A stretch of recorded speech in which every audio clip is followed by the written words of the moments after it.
here's the big matchup for me. It's Staley against Mike McDaniel. It's J.C. Jackson and those guys against Tyreek Hill. Last year, I think Hill went four catches for 80 yards or something like that. It was not a game where Tyreek Hill went off. He had 2 touchdowns. One of the touchdowns, he picked up a fumble that squirted out of a pile and ran it in for a touchdown. So they played a lot of man. They pressed these guys, and that's what I think they got to do again. I ain't got me nobody. I ain't had me no love. I got the green light, baby.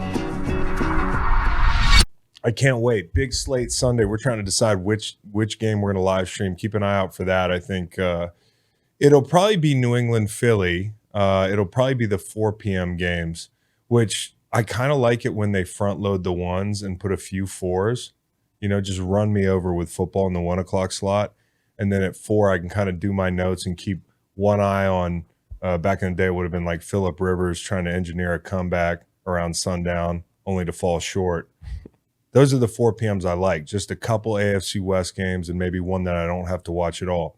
But this weekend, there's action all day long. So let's do this thing. I'm going to break this thing down in 3 subcategories. And we've toyed with this before, but games that are unwatchable, basically. Games that are kind of in the middle for some reason. Like a game like that might be Green Bay, Chicago. Yeah. Yep. You're watching to see players. I want to see how Jordan Love performs. I want to see how Justin Fields performs. The 2 teams that you're not thinking are going to be vying for the division. But you never know. I did a Rashawn Gary breakdown this week. It's out on YouTube. So, check YouTube for a little Packers talking about their pass rush. There's a lot to be excited there, but not a team I would put in tier 1. Tier 1 is going to be a Vegas game. Vegas games are games that I wish I was at the MGM Sportsbook or something. A beautiful sports book. Bellied up, so I hear. A brew and like 14 games, people watching, the whole experience. These are the best games of the week. So we'll start with Vegas games. That'll be followed by the Atlantic City games. Which are like, listen, I like Atlantic City. It's fine. But it's not like I'm 38 now. When I was younger, I might go to Atlantic City or like a bachelor party, enjoy one of their indoor pools. Possibly get mugged outside the liquor store there. Yeah, it's a stay inside town. Yeah, stay inside and watch. Walk around town. Stay inside and watch. Let's see. Stay inside and watch Jacksonville, Indy. Yep. It's kind of right in the middle. Yep. You want to see Justin Fields? Watch it from inside Borgata. Yeah, you got the Borgata, Caesars. One of the drunkest nights of my life was at the Borgata. Me too. I think everybody's got a drunk experience at the Borgata, dude. Yep. I kind of love. I'm talking myself back into Atlantic City. Actually, they filmed The Sopranos there a good amount. You want to be a star? Go to Atlantic City. And that's kind of my. Yeah, I go to Vegas. I get eaten up. There's a lot of real celebrities out there. I go to Atlantic City. I can really live like James Harden. I don't mean the strip club thing. I just mean like I'm recognizable. I live like James Harden. I'm not living like James Harden in Atlantic City. I'm living like James Harden at the Rhino. Yep.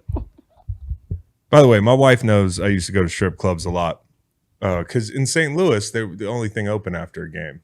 Yeah. After a certain hour, you get a hot dog in the parking lot, which you guys found funny before in this podcast, but they had great drunk food. Some be coming up the whole thing. Anyways, I think my wife told me she wants to go to Spearmint Rhino with me. Let's go. I don't know if I should be worried or what.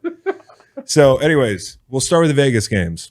The quick story about Atlantic City. I told you a story about, the beginning of my pro career. And going to the link, getting my ass kicked. My first retired pro game I enjoyed in Atlantic City. I woke up with a head-splitting hangover. I was there doing some promotion thing, and I think I was out drinking with Hollis Thomas or something. And I ran up to my room to take a million notes. You guys know me because I was getting ready for like our first show. I can't even believe it. But it was Philly. They were playing, I forget who, but I've told you the story about why I retired. They brought in a guy, and I really can't remember his name right now. I think it's Malik Jackson. Yeah, top 2 John Cena .gif face retreating into his face moment for me was in Tanzania when I had Kelsey over there to climb Kili. By the way, we almost got in a fight in the tent because he realized it was hard. And then we get down and we're just like, by then we've obviously made up and we're sitting at a picnic bench drinking beer, just, like having a great time. And comes across the ticker that the Eagles signed Malik Jackson. And within 5 minutes, I have a text from Howie, hey, can we talk? The whole thing. And it just fucking ruined my day. I was like, it went from I'm sitting with my teammate to I used to play with this guy in my head because I knew what time it was. And I knew what they were going to tell me. They were going to tell me, oh, you're just barely going to play. The other one was obviously going to Germany for stem cell to put everything I could into this 2017 season, waking up at 3 a.m. to take a piss, and I have 200 text messages. Is Derek Barnett a bad thing for you? So, yeah. But they brought him in. That kicked me off the field. So, in the back of my mind, I was always watching Philly games like, if this guy gets hurt, I could get a call. I was just starting to enjoy retirement, and the guy goes down game 1. So, my whole Sunday gets flipped upside down. And that led to me working out for 3 weeks and having a 2-hour meeting with Jim Schwartz and saying, no, I'm good. So it's not like Jim was really asking. It was more, some other people were asking. Jim was more like asking me if I was 100% sure if I wanted to come back. So we've got the Vegas games. Let's start with San Francisco, Pittsburgh. I'm really excited about that game. I think you could hear in my voice when Steve brought it up. I was partially just pissed off at him. Because it's a great play. I really like buying the point. Pittsburgh hosting San Francisco. You heard all the numbers about Mike Tomlin as a dog. Every time I hear him, they're even more than you think they were. Like, you have this idea in your head that he's a giant slayer and that the team has a really high floor. But in actuality, it's higher than you think. I mean, they play well in openers. I talked about that earlier. And one thing that was interesting, just looking at trends, you think West Coast team going east, especially in week 1, for whatever reason, you'd think it'd be a bloodbath for West Coast teams. I went back and did some inexact research. Okay. Basically, I scrolled through every opening week of the NFL the last 5-7 years. And this held up the other way. The West Coast teams were fine. And I don't know if it's a product of, the opponents they play or whatever. I don't know what the lines in those games were, but there's no week 1 West Coast hangover going to the East Coast. And maybe that's because travel is a little easier week 1. Week 1, it's kind of like travel gets hard when you feel like you just got off the plane. Mm-hmm. I mean, that was the thing about travel. It's like week 7, week 8, damn, we got to go here. Damn, we got to go there. It's another time zone. You've been in the bunker for a while. You've known this train's coming and you're ready to get on the plane and get some sleep. You're rested. The vets used to say in training camp, Rook, this is the best you're going to feel for an entire 3-4 month span. The first day you run out to practice, and it's true with the first game too. So, and honestly, I kind of want to push back on that as I think it through. Like, for instance, in 2018 in Philly, I had a partially torn quad, and I did it in camp at some point. I don't know when I did it. It just happened. And the first 8 weeks of the season, I'm almost more tired than I was late in the season. And that was a general rule because another thing is teams wear your ass out in preseason. So, like, if you look at a schedule in the NFL, in preseason, you're still doing hard inside run. You're still doing a bunch of team. It's still hot out there. You're still dealing with nicks and bruises from training camp. So, in actuality, I want to push back on my ignorant statement I said a minute ago. I think sometimes you feel better later in the year as a sidebar. Because the pads start getting taken off on Wednesdays. New CBA halfway through the year, all of a sudden, not even halfway, I don't think, you take the pads off and you're out there in underwear. And for a guy that knows what they're doing, like me in Philly or something, that's when you start to get your legs under you. So anyway, San Francisco, Pittsburgh, the matchup I'm really, really, really excited about seeing is Joey Porter Jr. taking the field against all those weapons and Kyle Shanahan. I mean, I would liken this to if you're a rookie QB running out there and seeing the Philadelphia Eagles pass rush. This is a big test for this kid. And, he's got Patrick Peterson right next to him. He's got a dad who played in the league, so he knows kind of what it's about. But I can tell you, just because your dad played in the league doesn't mean that first game is not going to shock the fuck out of you. The speed of it, the whole thing. And I'm really excited to see this kid play. Heard great things about him. He's going to have a tall task ahead of him, no matter what he's assigned to do on a given play. I also want to see when the Niners have the ball, can McKivitz hold up? You know, McGlinchey goes to Denver, right? You know, and people overlook McGlinchey. You know, he's a Bucks County guy, I think. Hell yeah. Yeah, I like McGlinchey. We got to get him on the show sometime. But he's more of a run blocker than a pass blocker, you know, and that's true. But he's not a huge liability out there. And, you know, sometimes I think when a dependable right tackle moves on, people say, oh, well, it doesn't matter who we throw in there. You know, it's a right tackle. But TJ Watt, Marcus Golden, Nick Herbig, brother of Nate Herbig, two guys that came out in totally different shapes, just like me and Kyle. And there's some good rushes there in Pittsburgh. So Pittsburgh, when they're on offense, I think the big key for them this year, it's an X factor a little bit. I mean, because this guy is already there. But you look at Pittsburgh and you look at any team and you look at the addition of Darnell Washington or, they added somebody, Isaac Seumalo. But I want to see what they do this year to get the most out of Deontay Johnson. Deontay Johnson is a guy that can really get open. He's dangerous. He's a good route runner, the whole thing.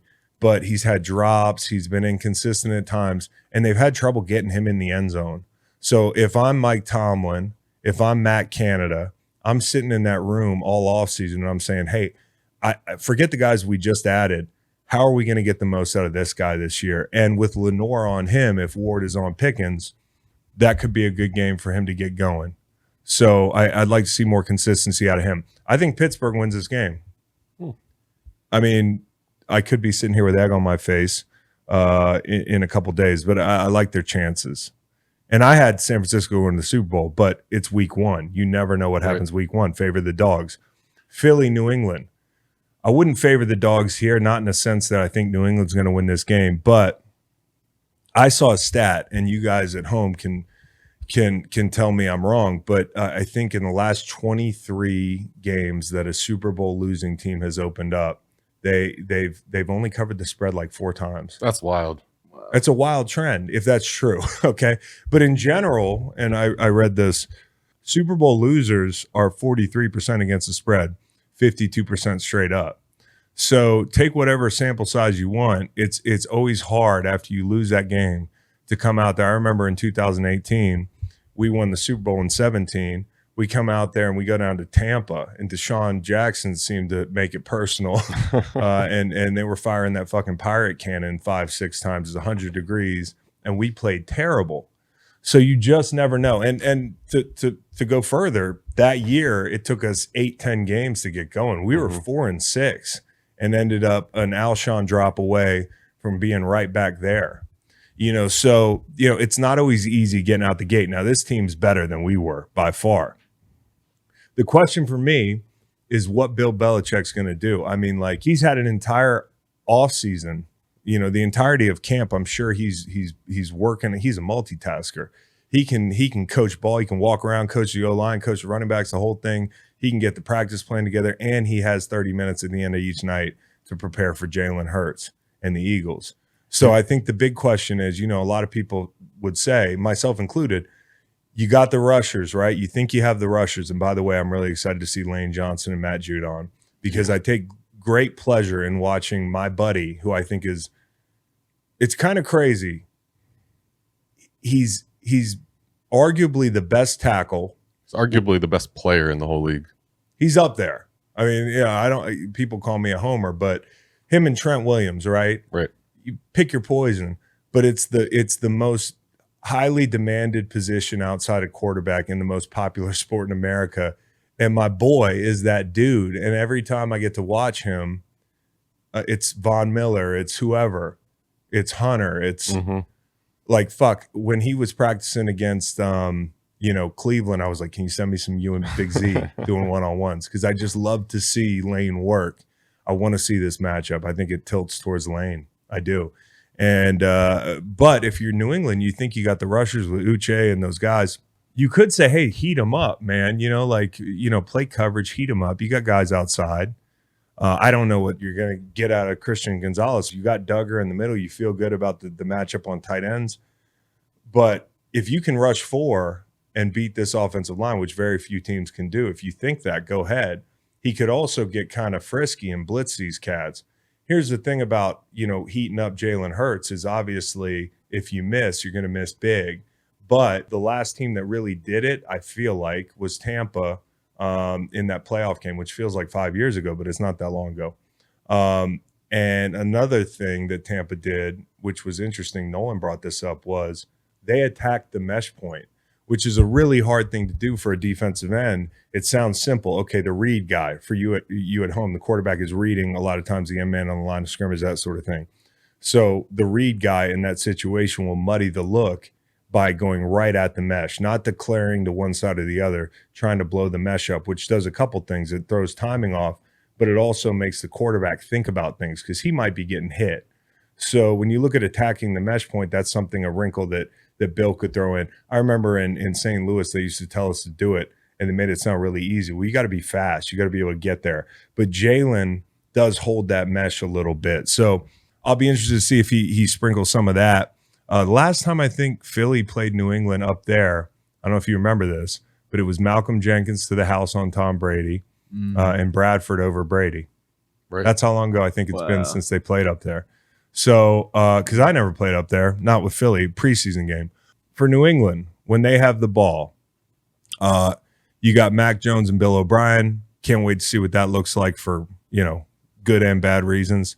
I see a lot of 12 personnel. You like your tight ends in this situation. And how's Juju playing? Because we talked about his knee. The offensive line's in a tough spot. Riley Reef is out. They'll give chip help for sure to the backup Anderson. I can remember they chipped us like all game long in that Super Bowl. They're just not afraid to do it. They'll take less out in the route and keep their quarterback upright. So Zeke is a big pass pro guy. You'll see him at work. I mean, that's got to be one of the reasons they liked having him there.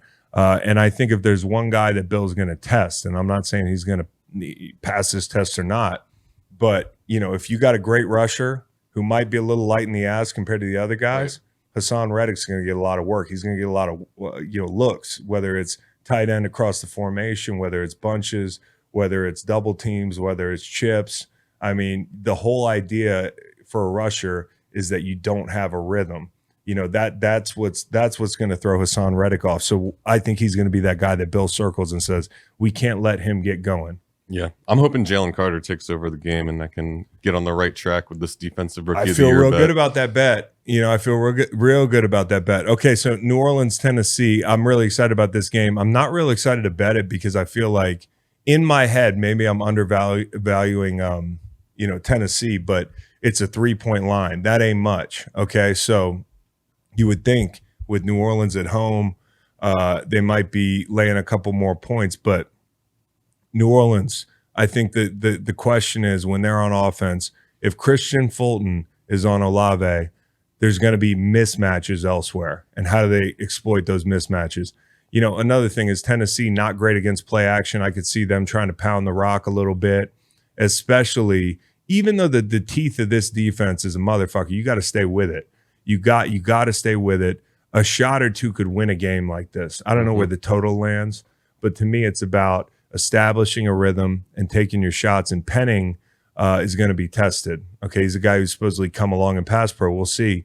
Pete was out like 3 weeks ago. He barely practiced until then. I don't think he practiced until then. Yeah, super low total that game, 41.5. 41.5. So this is the type of game where you play strong defense, you don't turn the ball over, you try to establish a run game and get something in a chunk every once in a while. So, Pete is going to be sitting in there guard dealing with guys like Jeffrey Simmons. That'll be a test for him. I don't know how much Jeffrey really moves up and down, but everybody could get a piece of Jeffrey Simmons. Yeah. Tennessee, when they're on offense, I think this is one of those games, man, and maybe I'm grossly undervaluing Tennessee's offensive line. But if I'm Cam Jordan, I know what this first game's about. Okay, as a rusher, you want to play with house money. If you win your 1 p.m. bet, you know how good the 4 p.m.s feel? If you get a sack week 1, if you guys go out and get buckets, you're going to feel good. It's like a baseball player who's out of a slump. And the other thing can be true. I can remember starting one season, no sacks through like 3-4 games. And I remember when I finally got Blaine Gabbert, I was so excited. I had his pink towel in my hand. I didn't even get sacked until like the breast cancer awareness deal. And I remember throwing that fucking towel up in the air 35 yards. Ball was loose too. I didn't see it. I have a habit of that. But if you're New Orleans, you got to see this as a feast, man. You know, if you can play with house money coming out of week 1, it's going to be great for the rushers. And the most important thing for that defense to me is they were top 5 in the league against play action pass last year. So Tannehill back to the defense, the whole thing, turn, hit the seam. You know, these guys have answers for it, and they got a really good linebacker in the middle of the field in Demario Davis. So I think it's going to be a physical game, a lot of fun to watch, and I can't wait to see Derek Carr in New Orleans. This might feel like for him just the biggest fresh start in the world, and it's such a mental position. So I'm happy for him. Cincy, Cleveland, the two teams that are Super Bowl contenders, depending on who you talk to. I don't buy, Cincy as much. Here's the most interesting part to me. Joe has no deal right now as it sits Thursday afternoon. Him taking the field off that calf, no deal. Got to be hard to stay focused. Now, I don't want to be naive because they've been sprinkling, little bites about this actually happening.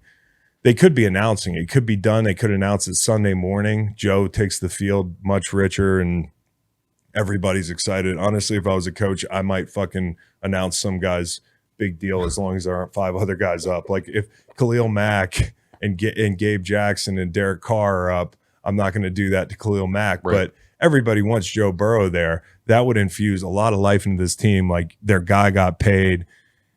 They're over that hump. For the other quarterback, he's distracted for another reason. Obviously, I think in Deshaun's head, if I'm putting myself in his shoes, which is hard to do, but I wonder how much of him wonders if he can still play. Well, when was the last time he even played in a big game? The last big game he played in was the divisional round, I believe. That's what it was in 2019 against the Kansas City Chiefs, which was a hell of a ball game. But it has been a long time since he played in a game of even this magnitude. And so, like, if you're Deshaun Watson, do you believe without a shadow of doubt that you're still that guy? And nobody knows. Here's the thing. Nobody knows. And the success of this franchise hinges on that. So, I mean, like, you see the jerseys with the tape all down and all the names and Cleveland's old quarterbacks. Hopefully in 5 years, if you're a Browns fan, you're not putting Deshaun's name on there. It's one of those things, well, if we only put the piece of tape in red and blue, it would have worked, but it just happened to be the wrong jersey. So I think the big question defensively for the Bengals is who's Von Bell? Like, who's Jesse Bates? Who's going to pick up those guys' slack? Those two of my favorite guys in the secondary in the entire league, and they were such big pieces of what they did last year. They are such a well-coached group. They're so multiple in the things they do well. They are evenly distributed at every level, and now you lose 2 of your field generals. And Dax Hill, I know they love him. I think he's going to be a good player for them this year. They got to have a huge year out of him because somebody's got to pick up that slack. If you're the Bengals, who's got Njoku on the scene? Who's coming down there, stick their hat in there when Von Bell used to, go in there and throw his body at Chubb. Like, who's that guy? Mm-hmm. That's what I want to see from the Bengals defense. And then on defense for the Browns, it's going to be quick game. It's going to be screen. It's going to be quick stuff because the Bengals the last couple of years, I feel like their offensive line is slow out of the gate every single year. And with Joe's calf, the whole thing, you got to go to that quick game. You got to keep these rushers guessing. You got to trap. You got to wham. These guys are going to be playing the run on the way to the pass. I know what Jim Schwartz's defense is about. So, to slow these guys down, and I do think because they play a lot of zone, Joe's going to have a nice day, but you got to be timing minded if you're Cincinnati. Mm-hmm. And another thing is, I think Garrett has 8 sacks in 5 games against these guys, against Joe Burrow. So, he's coming. Miami and the Chargers. I can't wait for this game. I love this little rivalry. Okay, maybe because I was on the right side of it last year with the quarterbacks, but no matter who you like, you've got 2 young quarterbacks who are exciting, 2 offenses with a lot of playmakers, the whole thing. and some new defensive pieces, new defensive scheme in Miami. Starting with that, Vic Fangio is going to make them earn everything. And so red zone is going to be huge. You know, if you look at the red zone numbers last year for the Chargers, I think they were 18th in the league. Well, you know who was number one? Dallas. You know who was the coordinator there? Your new boss.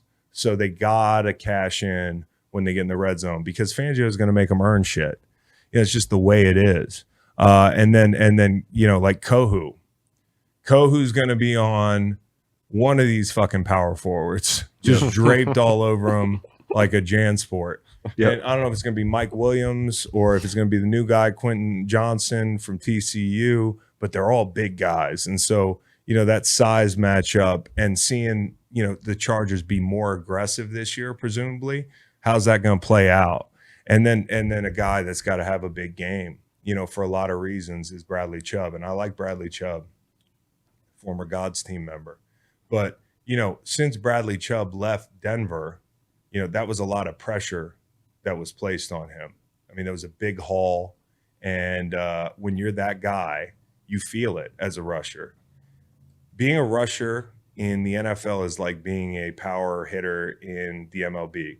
You know, they ultimately look at one statistic. It's the homers, it's the sacks, and pressures, as good as it is, disruptions, as valuable as they are, generally the pressure mounts when you don't get the sacks. And Bradley Chubb, in my opinion, has enough talent to have a big year, and he's in Vic Fangio's system. You know, that's a big one for him. But he has been feeling the pressure in Miami, I'm sure, because even if you just stay for a second, that's about as long as I want to stay on Dolphins Twitter, they're talking about Chubb. They're, you know, they want to see more, you know, and it doesn't help. There's other good rushers there in Jalen Phillips and guys like that. So I want to see him on Trey Pipkins, and I want to see what he's got because this is a great game for him. We talked about house money, get off to a good start, ingratiate himself to not only his teammates.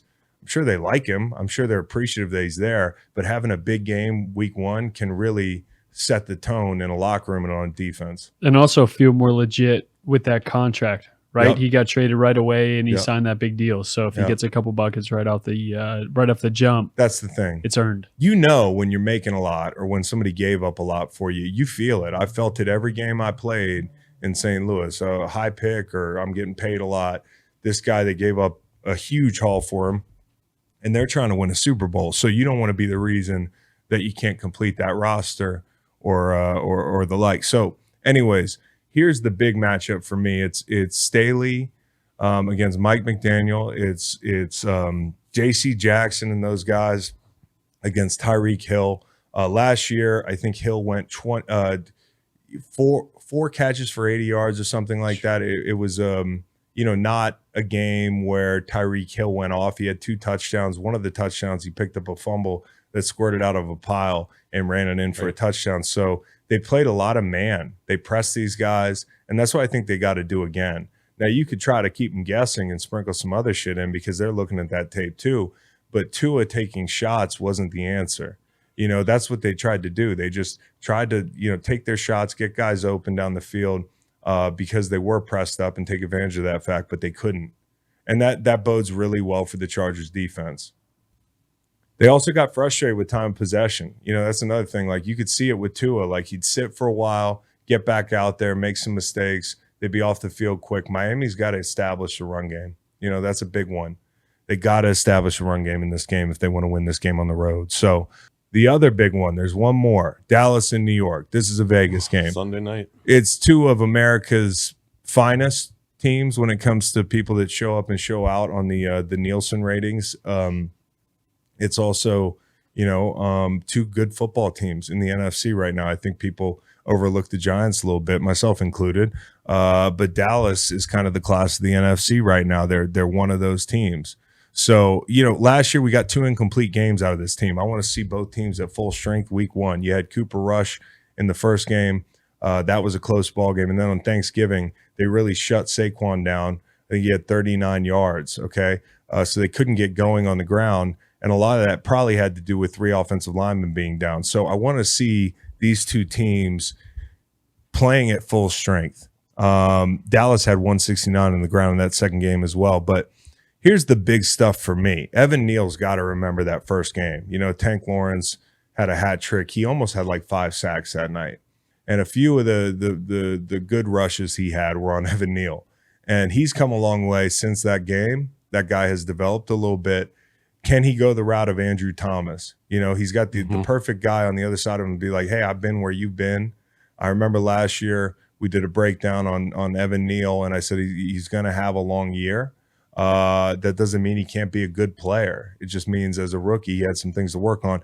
What's he going to do? And then 2 rookies starting outside for the New York Giants in the secondary. That's a huge deal, okay? Yeah. Not just because CeeDee Lamb got after their ass last year, also because they just added a 1,000-yard receiver, okay? Yeah. So, like, Brandon Cooks and then Gallup's back. So the answer for these guys in the secondary is actually up front. And that's the only answer there is. Okay, you can say you can window dress this thing and these guys can play the games of their lives. They're fucking rookies, okay? The rushers up front have to win. I have played in games like this where you're like, guys, for us to win this game, y'all got to get home.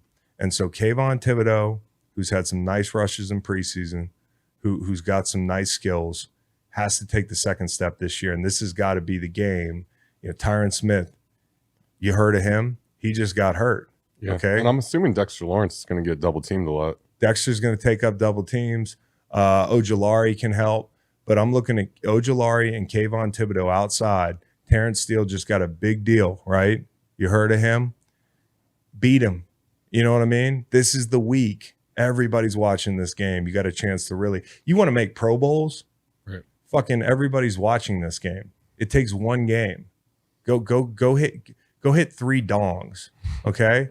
You hit a couple home runs this first game. You're playing with house money. Court of public opinion really shifts. You have one game like you had against Washington last year, primetime game, the whole thing. They'll fucking send you to Hawaii or wherever they're doing it now, Mobile. And the Giants, if they want to win this game, they got to attack the interior of that defense from Dallas. I mean, That's one weakness in the middle of the field, to be honest. I'm not talking about the safeties. I'm talking about the front 7 in the middle of the field. You got Waller in the pass game, and you got to kill him with inside zone. A lot of those things that'll put a young tackle in a bind. Make that guy play different schemes, different concepts. Because I do think Dallas's interior is going to be one area that they're going to wish they did a better job with. I'm not saying the kids can't play, but they're kids. Giants have a new starting center too, rookie. I'm interested to see how he does. John Michael Schmitz. Yep, John Michael Schmitz. Atlantic City. We're moving to Atlantic City. Okay, so I'll be faster through these games. Green Bay and Chicago. Okay, here's the thing. This matchup here, if Watson's healthy, which I don't know if he is, if Dobbs is healthy, which I don't know if he is. Watson didn't practice today. They got hamstring problems there. This would be a really fun matchup in the back end because I like the guys outside. Well, I like the entire secondary in Chicago. So, that would have been a fun, and it still could be a fun matchup. Obviously, everybody wants to see the quarterbacks. So I'm talking about like DJ Moore and Jair Alexander. That's a hell of a matchup.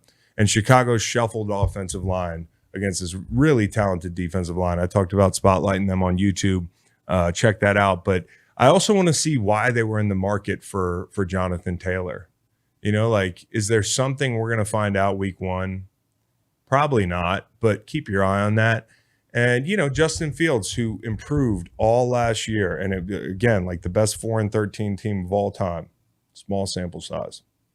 But Getsy did a great job game planning and changing that offense to suit Fields as he found out more about him. You had a whole offseason now. I haven't seen Fields throw the ball downfield in preseason like that. So this is going to be, what's your book report look like? You had all summer. Let me see. Did you read the book? Did you read Catcher in the Rye? I didn't. Maybe Justin Fields did. All right. And the same thing from our guy, Jordan Love. Yeah. I'm more excited to see. The vibes are good in Green Bay. It does feel that way. Jacksonville, Indy. Tough test for a rookie quarterback. Jacksonville, Indy. You got Richardson out there against a big veteran group in Jacksonville. I mean, up front, they've got rushers, but in the back end, they do a lot. And so That's a tough one. The over-under I want to set here is Anthony Richardson missed sacks caused or Anthony Richardson picks. Which one's higher? Missed sacks caused. I think it's missed sacks caused. And I'm going to set that total at 4. Yeah.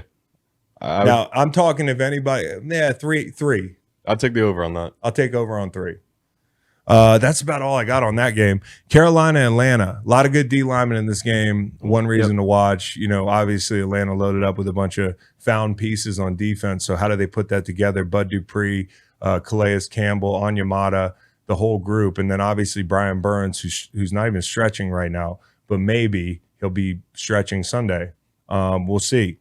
They've got some good guys up front in this game to watch. Miles Sanders, no Philly offensive line. What's that look like? How different is the world for him?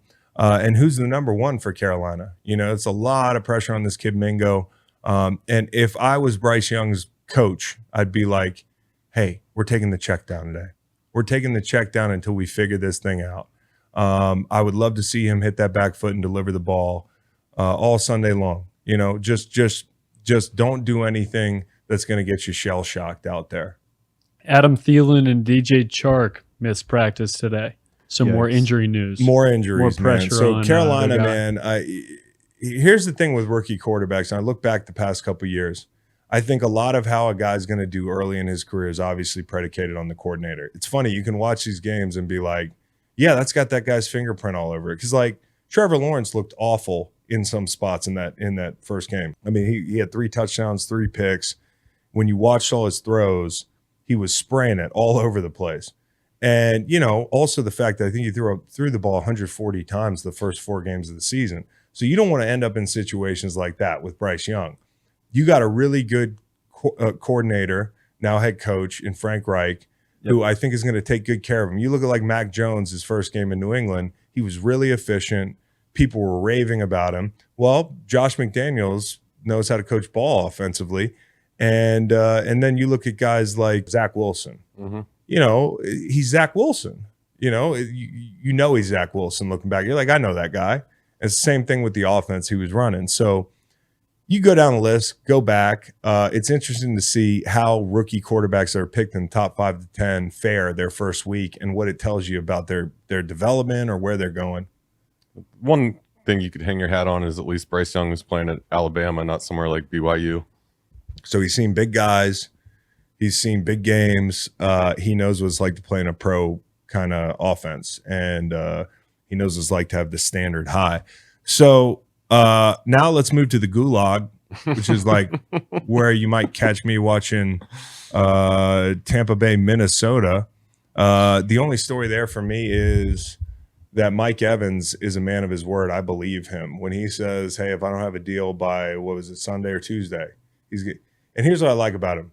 Mike Evans did a thing that everybody has to like, because if you're pro player and you want the guy to speak up and draw the line in the sand, he did that. If you're pro, if you're pro employer, then you're like, oh, he's going to play. He's going to play the season out on this terrible team and then go hit free agencies. I'm not going to play on the Bucs anymore if I don't get my deal done. And I think there's something to be said for that. Mike Evans, we talked to the fantasy footballers about this. The quotes all feel like he's playing against himself. He's not worried about, obviously Tampa is going to be a long year. Superstars can go in the tank in situations like that, especially a wide receiver who's got to deal with Trask or Mayfield or whatever. He's like, I got goals, man. Like, I'm focused. And I love that about Mike Evans. I love the fact that he's going to play it out. It's not for everybody, but he's going to do it. He's going to be about his business, and he drew his line in the sand. So as bad as we think the Bucs are going to be, only 5.5 point dogs on the road. That's right. That's right. And I actually would be liable to bet the Bucs in this situation, just with the points. Now, a side note here, Minnesota goes to Philly next Thursday in a rematch of that Thursday night game that didn't go so well last year. And something to note, New England and Philly, it's a physical ball game. Okay, so like Eagles are going to have to come back home and play again. Washington, Arizona. Howell, for a first-time starter, he's got the sneakiest, best situation. I mean, Nolan, as you put it, he could just run the offense. And we've heard a lot of good things about Howell from everywhere but Kevin Clark. So Arizona, I think they cover. I really do. I feel like when you look at the trends, these week 1 games, you want to lean on the dogs, that sort of thing. Don't watch this game. Maybe sprinkle a little bit on the money line. Somebody like me, who's got a season win total under like the Cardinals, do I start sprinkling a little money line on all their games? Just in case they do get a win. I haven't run the math on that.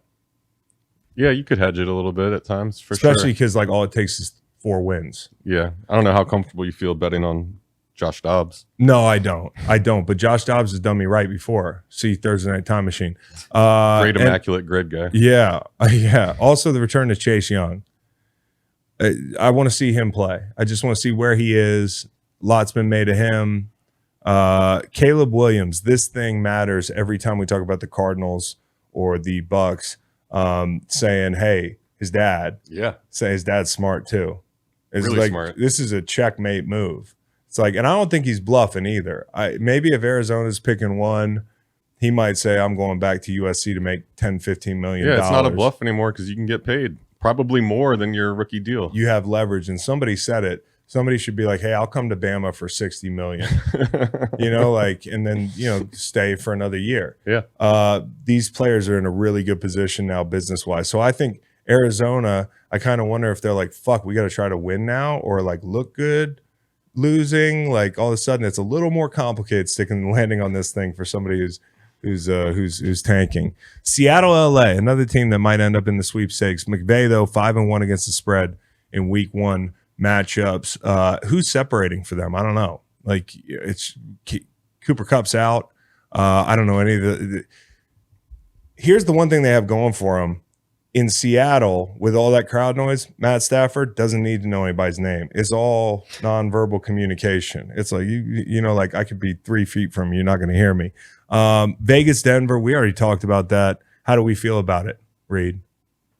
I mean, obviously not good. Josh Jacobs destroys us every time he plays against us. And all the hype about Russell Wilson, it's fun, but then he's going to get under center and I'm going to be like, oh, hasn't lost as much weight as we thought he did. And Sean Payton's going to be like, don't stop. end up like Ryan Clark body shaming a quarterback, and then all of a sudden you have to address him and shit. You're right. You're right. Put out a tweet. Yeah. I'll draft something up tonight, okay. And then I'll draft something up in the same time that Sean Payton's going to go out and grab a bunch of dolls for Russ to slap in the morning. What's that about? He's slapping babies. Oh yeah. He said go out and slap a baby. Slap a yes. Yeah. He said stop kissing babies. Did he really say go that? Out and he said slap that? some babies. He I think he was joking, but he was like, yeah, well, it's like the once in a campaign. while, just slap one of those babies. It's like The Campaign, that's one of my favorite movies, one of the most underrated comedies of all time. When Will Ferrell punches a baby. That's what he wants Russell Wilson to go out and do. Last game, Houston and Baltimore. What's McDonald's plan? If I have a rookie quarterback, possibly playing in the rain, by the way, up in Baltimore, I'm probably going to heat him up. I know that's not like put your Wink Martindale hat on for a week, and with unproven rushers, go heat this kid up. I think on offense, Baltimore, they've got a test. I mean, it's like a small test, but it's one that they want to see where these wide receivers are. Houston secondary, they come to play. Yeah. Stingley's going to be on Beckham, I think. And, I think for Houston, they're probably sitting in this meeting room like, guys, we can take pride in ourselves as a unit this year. Same thing with Baltimore. I want to find out where we are.